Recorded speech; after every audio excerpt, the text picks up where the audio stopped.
We are focused on extremist behaviors and not ideology, not people's thoughts, not people's political orientation.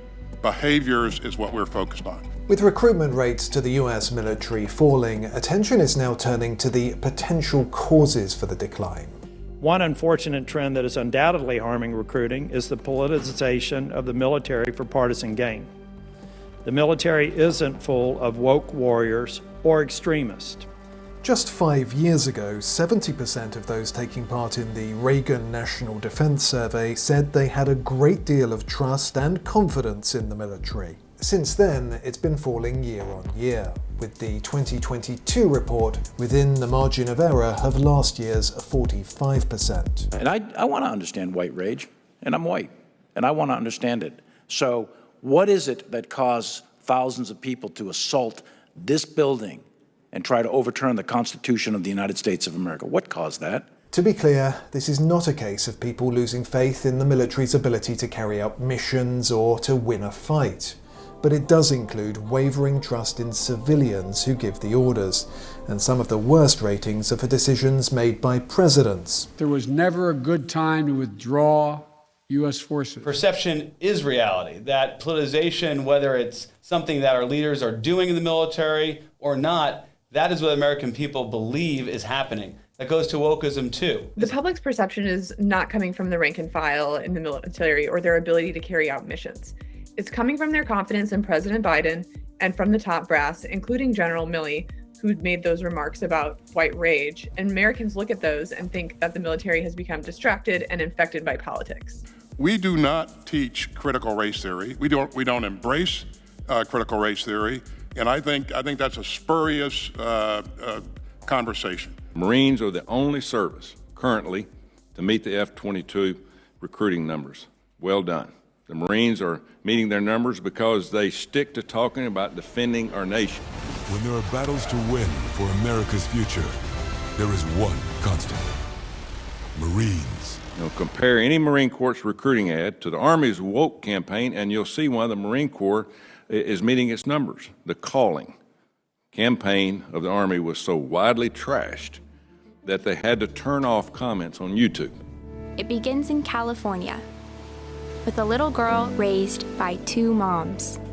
The Calling was a series of 5 videos telling 5 different life stories, recounting soldiers' so-called calling to the military. The emphasis was on diversity. A way to prove my inner strength and maybe shatter some stereotypes along the way. It's not what this country looks for when we're talking about military and to defending our freedom. I'm U.S. Army Corporal Emma Malone Lord, and I answered my calling. And it's this perceived politicization that's also being felt in military academies. I want to quote to you a letter I received from the superintendent of West Point. It says, with regards to critical race theory, there is one course that has this theory as part of the syllabus. There are 2 lessons on critical race theory. There is a book on critical race theory titled Critical Race Theory: An Introduction. The most significant thing the military could do to regain the public's confidence is start to focus exclusively on its core mission of preventing and, if necessary, fighting and winning wars. The other thing that they raised to me was a seminar that over 100 cadets attended titled Understanding Whiteness and White Rage.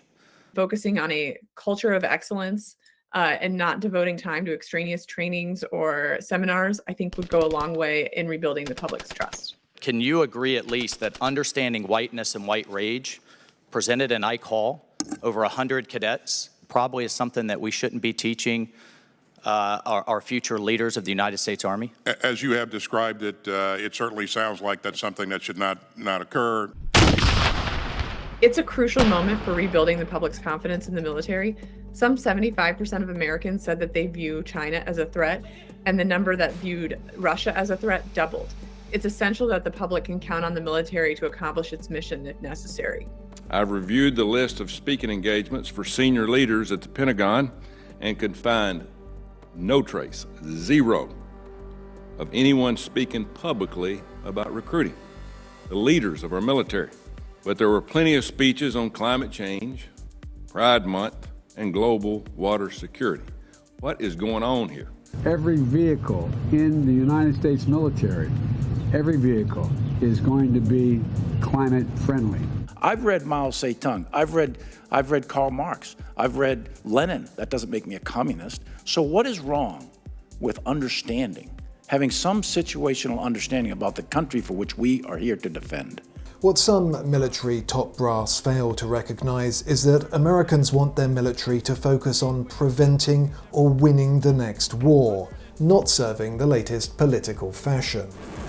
And already some politicians, including former Secretary of State Mike Pompeo, are campaigning on the issue. I can assure you that there's no Russian general, no Iranian leader, no Chinese Communist Party admiral who's spending 1 second thinking about gender or woke ideology or climate change.